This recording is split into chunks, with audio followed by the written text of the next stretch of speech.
Disaster Part 3. Have you ever had so many things happen to you in such a short amount of time that you felt like you could absolutely lose your mind? Yeah, well, that happened to me.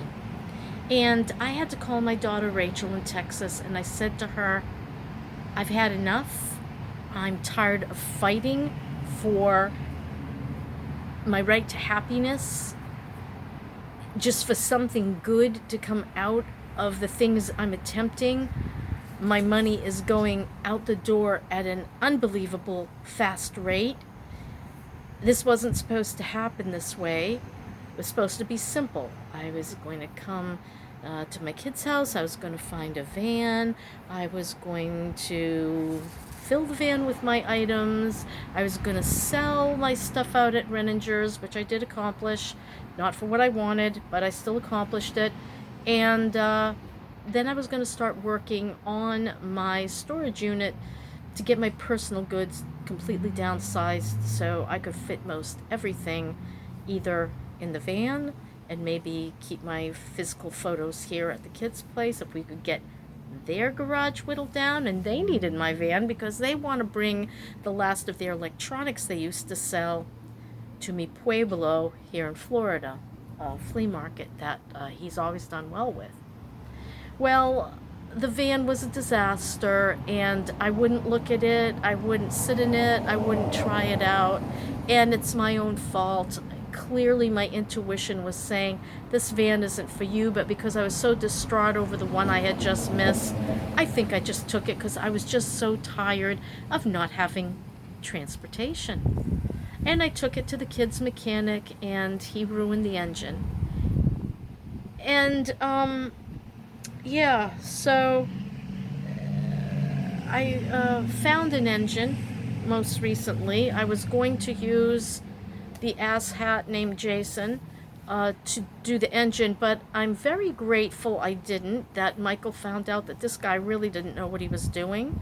Supposedly licensed and insured. Who the heck knows? Really, I don't even know. I've made a complaint with the Florida Consumer, that would be FDA, Agriculture and whatever department.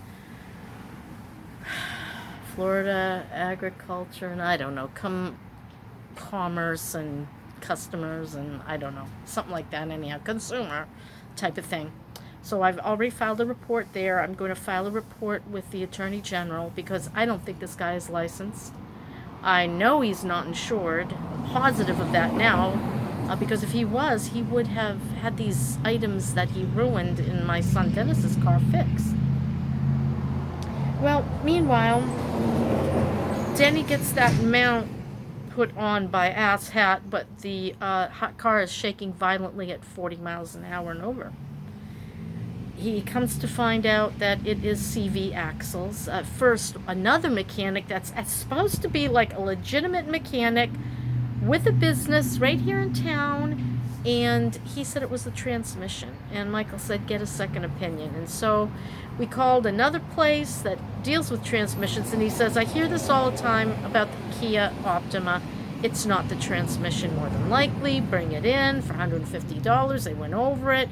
It's the CV axles, which are connected to the transmission, and they're loose. You just need new CV axles, and it should be fine. Fingers crossed. So we were going to have asshat do the work, but after the disaster, was it yesterday or the day before? It was day after Thanksgiving, I guess. What day is it today? I'm really... He came on Did this happen on a Friday, I think? I think so. Anyway, Michael missed another weekend, and so Michael had sent asshat home, and I kept his tools, and Michael fixed his own car because it wasn't the main seal, it was a smaller seal. And he got it running, and he went out to work last night, which was a big godsend because he is really hurting for money. He's got a car payment due. He owes me insurance money, and I'm not upset about any of it. I gave him money for parts, and I love my kids. Like I said, I give them my last dime. It's just who I am, and no one's comment is going to change me on that.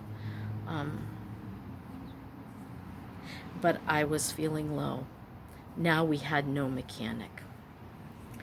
So I went back through and found another mechanic, and he's coming tomorrow morning to put Dennis's axles on, CV axles, which just finally came in the mail. You know, he's been waiting well over a week to get these in, and this guy is actually supposed to be licensed and, how did he put it, certified by Chevrolet. So he's supposed to know what he's doing. Let's hope so, because he's only $850 to put it in, and I found my engine for $600 plus a core fee of $50, and I think it's going to be taxes. So again, I'm probably going to be spending God knows what, and I'm sure there's going to be fluids and whatnot that are going to need to be replaced. Maybe I'll buy all those in advance. I'll look at the list because Jason sent me an invoice, and I can find out what, you know, fluids he says he's going to need. Can just pick those up. I have it all ready to do. So I'm going to take my half-working van to Tampa, yes, and pick up the engine and then drive the defunct van with an engine in it to new guy in question. He has a garage. And he's generally a mobile mechanic, but he will do my engine. And he's going to do it there. And hopefully I'm going to have a van. But when all this was happening, I felt like I couldn't take it anymore. And I wanted to check out.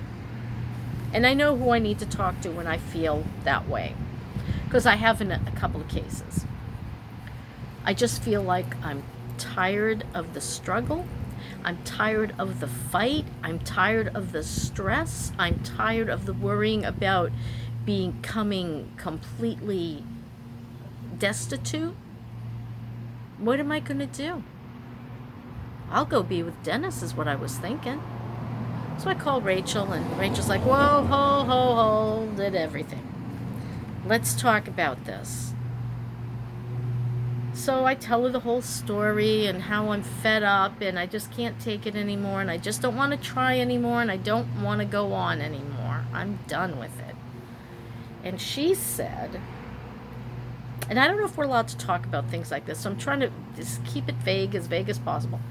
She said, Mom, we've had enough tragedy, and I got to tell you, you got to have a good reason for checking out, and money and a broken down van just aren't good enough reasons. She said, now Dad had a good reason.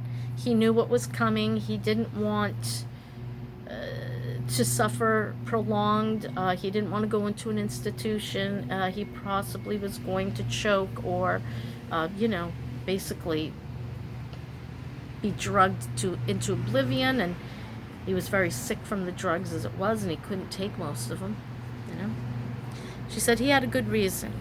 She says, we can't take any more tragedy, and I'm sorry, but finances just aren't a good enough reason. And so we talked, and we laughed, and we talked about possibilities for the future, and I said, I want to come see you, and I'm crying really, really hard now. I'm walking around the house crying, and the kids are having to watch me, Michael, Denny, Maggie, Finn, and but they didn't know that other part of I don't want to be here anymore, I just don't want to deal anymore. I'm tired, I'm sick. I'm crippling around. I just don't feel well. I still haven't gotten my thyroid results back. I've tried, believe me. Doctors suck too. It's not just mechanics. So we talked, and I talked it out, and then she was right. She said, Mom, Dad always worried about the money. He always worried about the money, and you ended up broke anyway. I said, you're right. She says, you got to quit worrying about the money. You got to do what you have to do, spend what you have to spend. There's more money out there. You can find more money. And I had to think about that, because a lot of it is but I'm half crippled and I'm this and I'm that.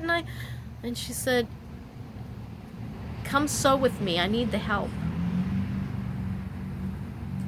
So I'm going to get my van fixed. I'm going to make sure Mike gets what he needs. Take his stuff to Mi Pueblo. Get that gone.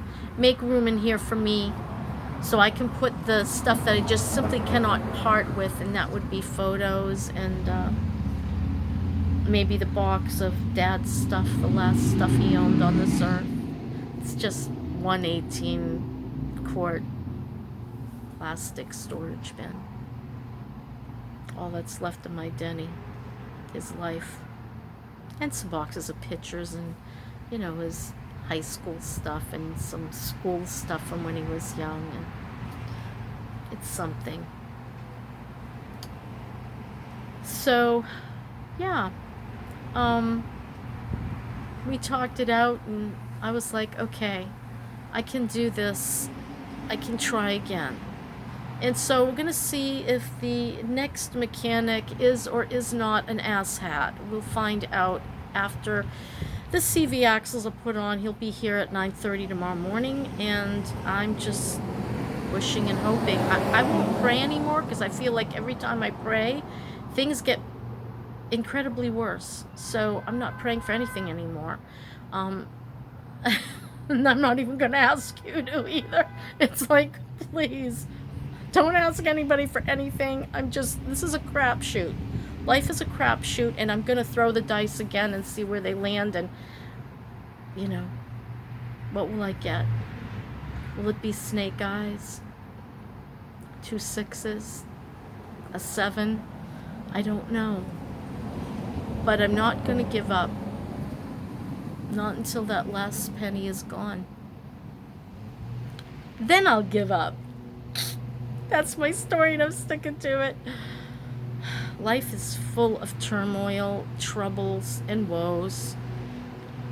And when you're poor, you can't afford a good mechanic, if such a thing exists. When I talked to the latest guy with the engine, he's going to pull it. I'm like, you can pull it in, in a day. Well, why can't these other guys do?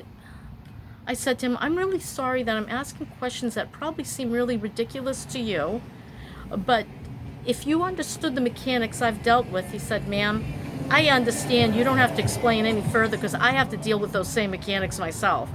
And I said, well, then you do understand. Yeah, now that's my story, and I'm sticking to it. Keep on trying, no matter what. If you need money, find a way to make it. Bake some pies and advertise on Marketplace or Facebook. Do whatever you have to. Just keep on trying. Don't give up and don't give in. Bye.